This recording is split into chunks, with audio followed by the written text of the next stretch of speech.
The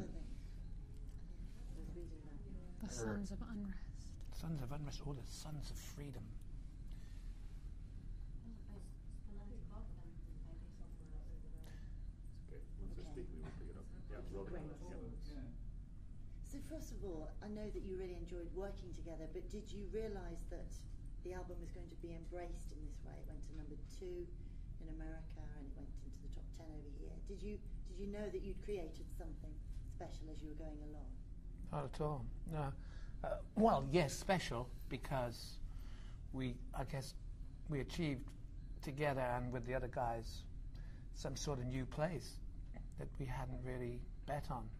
A kind of a combination of styles and if you like, almost like a history book, looking back into music and bringing elements of beautiful bits of old music into the present. So that was the surprise, the fact that it was so kind of perfect within itself. Alison, what did you find when you first started recording with Robert? What was it that you were surprised about most or clicked into most when you were performing together? Well, I guess I was surprised more by his personality and his enthusiasm for what everybody was doing. And I think his enthusiasm for the record had every reason to, is every reason the record turned out like it did. So encouraging to everybody there, and yeah, I guess I was the most surprised by that. I wasn't surprised by his talent. That was fully expected. What's it been like performing? You've been touring extensively together, haven't you? What kind of reaction have you had, and what's developed as you've been on the road? Humour. I think more and more humour, and more. I think that initially when we opened the whole thing up, it was quite nerve-wracking. Just every new project that you ever touch, who knows how it's going to actually transcend and move into the next phase. And so it was a bit twitchy to begin with, wasn't it? And then it got funny. Got more twitchy.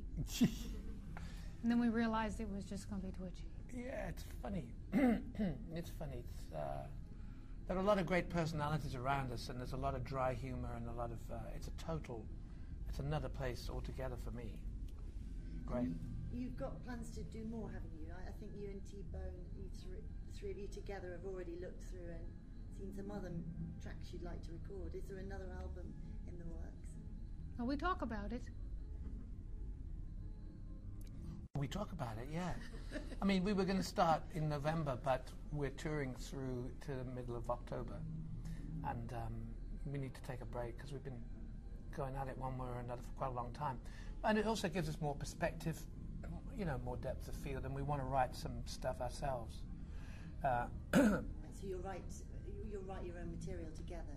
Hopefully, yeah. But you'd never know, you know, look at the treasury of music that it's coming from. You know, it's just amazing, these places that the music has arrived from. What did it mean when you heard that you'd been nominated for the Mercury Prize, Nationwide Mercury Prize? Oh, that was amazing. It was great. I mean, you know, it's when you make a record, it's like the first one and the last one you'll ever make. And you get so involved with it and so kind of not kind of, but self-absorbed in it. And you don't even really think about other people listening. At least I don't. I get so wrapped up in you know, whatever I'm doing and whatever the rest of us are doing with it, and then when somebody recognizes it or a group of people recognize it as good work, it's great. Yeah, that's the meritorious thing about this. The whole Mercury Prize is it's one of the few. Well, I don't know how many others there are, but this whole deal is based on, you know, musical credit and invention, which is that's why we all started playing in the first place, to get more and more into getting down into that place, you know.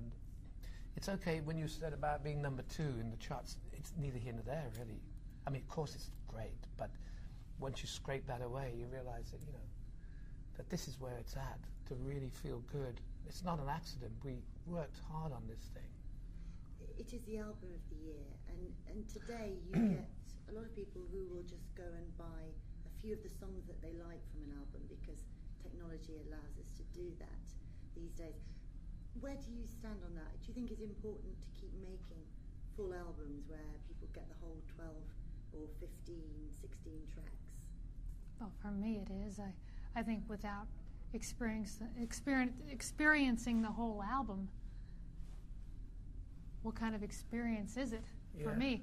I mean, you got 3 minutes, 2.5 minutes of something, or you have, a moment in time with somebody's perspective and idea and feelings, and boy, I never did skip around songs when I had to buy an album myself, because I want to know what that person wanted to be heard the whole time. So for me to skip around, I mean, it's just, that's crazy for me, but I know it's done the other way. And I just think, what we're missing all the artwork, and we're missing the other half of an experience with a recorded project. When you don't have that album, you don't have that fold out anymore, and you think about when I first got into music and the hours spent staring at those photographs. Why did that person want that photograph to be the image of the music inside of it? I mean, it's the artistry that goes along with music is so different, and I mean, I don't even think you can call it the same thing anymore. No, but the same. I mean, yeah, you're right. And being that much older than your good self, I remember that was what it was. Exactly that. The adventure of the music. And the access to musicians was quite different because the media was way smaller. So the kind of mystery of the whole thing, the whole idea of music being quite, what is this all about? What's going on? It's fantastic. Now, I meet people and they just have no conception of that Alison's just said, and that's a shame, really. It's not. This is not because I'm chronologically gifted. It's because I think the whole deal is exactly as she says. You've got to find out what's going on. Do you think by having concept albums, or where you are telling a story and that's how you will encourage people to buy the whole album? Well, where do they get it from? Where do they get them from? That's the trouble. It's getting less and less of a deal to be able to do that without, going up into the ether and taking a lot that way. I mean, there's no retail, there's no place to go to get excited, to go, oh, look at that, It's a shame, really, because that was part of the mystery of music. Okay, that's great. Would you like 3 shots? Oh, yes, We'll be in a please. bit. Let me just have